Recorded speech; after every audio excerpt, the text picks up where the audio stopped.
SR shopping mall తో సంక్రాంతి లక్ష్మి మీ ఇంటికి పండగ కళ సరికొత్త కలెక్షన్స్ మీకోసం ఎస్ఆర్ షాపింగ్ మాల్ అందరికీ సంక్రాంతి శుభాకాంక్షలు. ఈసారి బుల్లెట్ మిస్ కాదు.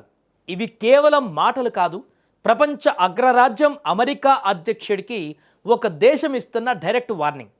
ఇరాన్ అమెరికా మధ్య పచ్చగడ్డ వేస్తే భగ్గుమనే పరిస్థితులు ఇప్పుడు తారాస్థాయికి చేరాయి.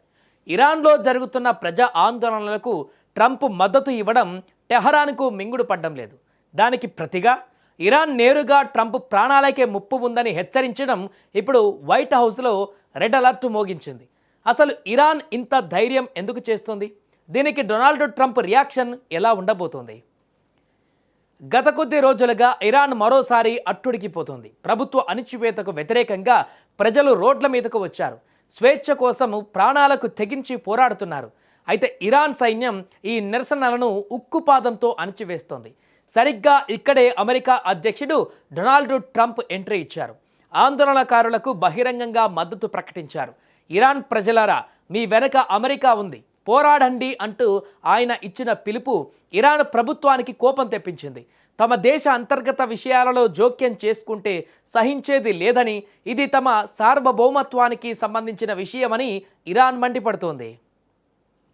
దీంతో ఇలాంటి పరిస్థితులలో ఇరాన్ ఏకంగా ట్రంప్ను టార్గెట్ చేస్తూ ఈసారి బుల్లెట్ మిస్ కాదు అని హెచ్చరించింది. గతంలో ట్రంప్ ప్రచారంలో ఉన్నప్పుడు జరిగిన హత్యాయత్నం ఘటన గుర్తుండే ఉంటుంది. అప్పుడు త్రుటిలో తప్పించుకున్నారు. ఇప్పుడు ఇరాన్ ఆ ఘటనను గుర్తు చేస్తూ మరోసారి దాడి చేస్తామని చెప్పకనే చెబుతోంది. మరి ఇరాన్ బెదిరింపులకు భయపడి ట్రంప్ వెనక్కి తగ్గుతారా? ఛాన్సే లేదు. డొనాల్డ్ ట్రంప్ నైజం మనకు తెలిసిందే. ఆయన మీద ఈగ వాలితేనే సహించారు. అలాంటిది బుల్లెట్ అనే మాట వాడితే ఊరుకుంటారా? వైట్ హౌస్ వర్గాల సమాచారం ప్రకారం అమెరికా ఇప్పటికే మిలిటరీ యాక్షన్కు ప్లాన్ చేస్తున్నట్లు తెలుస్తుంది. చూడాలి మరి వీరి మధ్య మాటల యుద్ధం ఎలాంటి విధ్వంసానికి దారితీస్తుందో.